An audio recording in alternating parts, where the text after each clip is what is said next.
The little girl's voice cut through the gentle clatter of cups and spoons like a crack in glass, small, trembling, and impossible to ignore. It wasn't loud, yet it carried something heavier than noise, grief, hope, and a question that felt far too big for someone so young.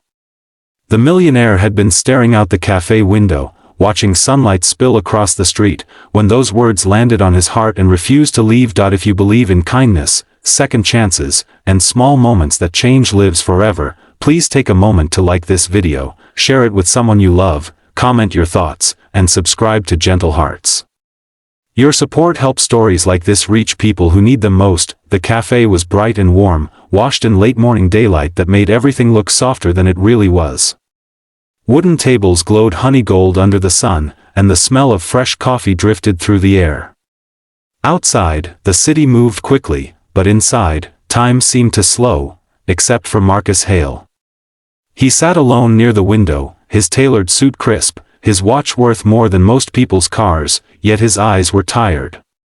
Success had given him comfort, power, and recognition, but it had quietly taken something else in return. Peace. He had come to the cafe not for coffee, but for silence, hoping it would quiet the noise in his head. Across the room sat a young woman with a child.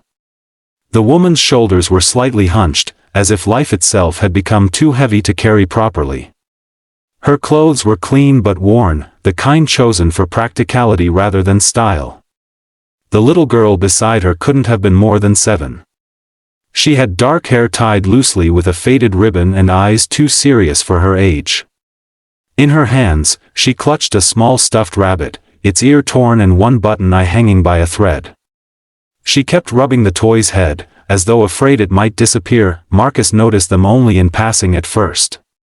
He had trained himself not to look too long at other people's lives. It was easier that way.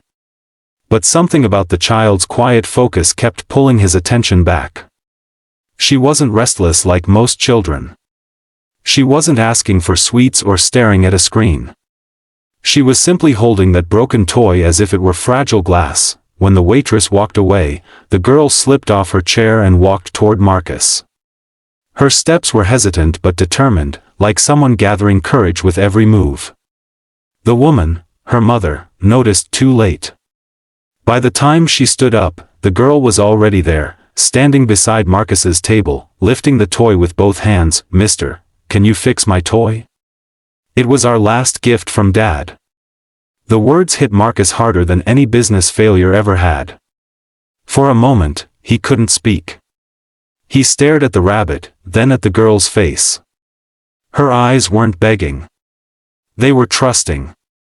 As if adults were meant to help, as if the world hadn't yet taught her otherwise. The mother rushed over, face flushed with embarrassment and fear. She apologized quickly, reaching for her daughter's arm, explaining that her husband had passed away months ago, that the toy had broken, that she didn't mean to disturb anyone.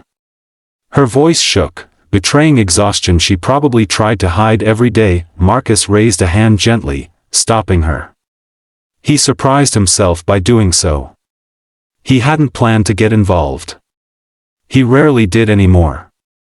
Yet something inside him shifted, like a door opening that had been locked for years. He asked them to sit.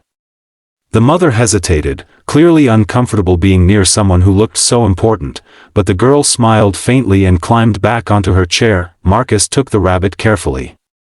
The fabric was thin from love, not neglect. He remembered, suddenly, his own childhood, a memory he hadn't visited in decades. He remembered a small red car his father had given him, the last gift before a sudden accident took everything apart. He remembered how broken it felt when the wheel snapped off, and how no one had known how to fix it. He remembered learning, very young, that things don't always get repaired. He examined the toy, turning it slowly in his hands. He admitted honestly that he wasn't good at fixing things like this, but he would try. The girl nodded, accepting that promise as enough. Her mother's eyes filled with tears. She tried to blink away. They talked while Marcus worked clumsily with a napkin and a small sewing kit the cafe kept for emergencies.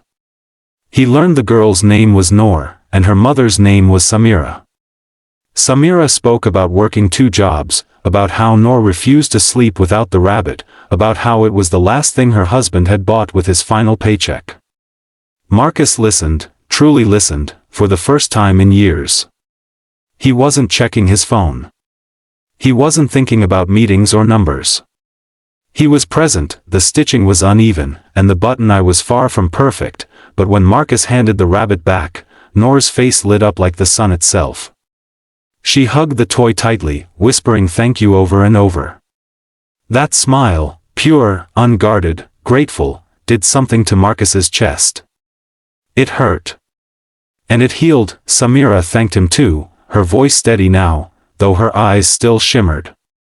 She tried to offer money, which Marcus gently refused. He paid their bill instead, insisting with a kindness that surprised even him. As they prepared to leave, Noor turned back and waved, holding the rabbit up proudly as if showing it off. After they left, Marcus remained at the table long after his coffee had gone cold. The café buzzed around him, but he barely noticed. Something had shifted. The emptiness he carried felt lighter. Not gone, but different. Like it had been acknowledged. That afternoon, Marcus cancelled his meetings. He walked through the city instead, noticing things he usually ignored: the warmth of the sun, the laughter of children, the tired faces of people who kept going anyway. He thought about Noor, about Samira, about how easily life could fall apart and how desperately people clung to small pieces of love to stay whole. Days passed, but the moment stayed with him. Marcus began visiting the café regularly, hoping, without admitting it, to see them again. When he finally did, a week later, Noor ran toward him, rabbit in hand, announcing proudly that it was still strong. Samira smiled, less guarded this time. They talked more. Marcus learned that Samira's husband had been a schoolteacher who believed kindness mattered more than success. That belief haunted Marcus in the best possible way. He offered help cautiously at first: introductions, resources, opportunities. Not charity, but dignity. Samira accepted, not because she was desperate, but because she trusted him. Over time, Marcus changed. He funded a small repair workshop that hired widows and single parents. He started a foundation in the name of a teacher he had never met but deeply respected. He spent less time chasing numbers and more time listening to stories. And every so often, he would see Noor in the café, laughing now, her rabbit tucked safely under her arm. Just before the ending of this story, we have a special request for you.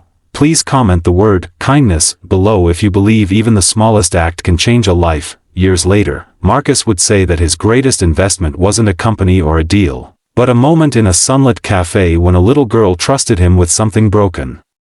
Because in fixing that toy, poorly stitched and imperfect, he had begun repairing something inside himself that money never could. If this story touched your heart, if it reminded you that kindness still matters in a busy world, please like, comment, share, and subscribe to Gentle Hearts. Your engagement helps keep these stories alive, and reminds us all that sometimes, the smallest voices carry the biggest truths.